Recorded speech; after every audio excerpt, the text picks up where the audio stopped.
Good day. I am reading the book Okigbo's Poetics of Obscurity, Madness with Methods by Omoa Uecho. It addresses the question about whether poetry can be irrational while at the same time having methods, strategy, and some sense.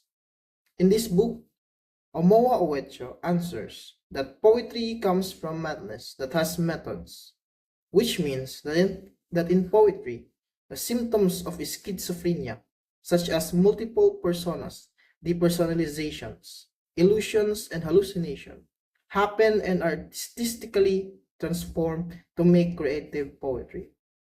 The author supports this by arguing that first, poets are like gods who create their own personae that are invisible, morbid, and most of the time cannot be perceived or heard.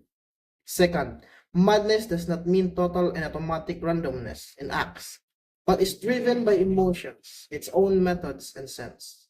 And third, poet can create a method, technique, and pattern that will pave the way out to the maze.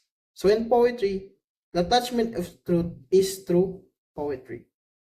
Its weakness lies in the point where he wants to reconcile madness with methods that create a contradiction in his arguments because how can madness, which is in its very nature irrational, contain methods?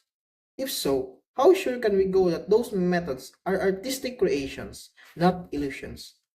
As a whole, Omoa Uecho's claim that poetry is irrational in nature supports my thesis, since I argue that poetry is not an art precisely because it is irrational, lacking rational deliberation and technique, relying only on inspiration.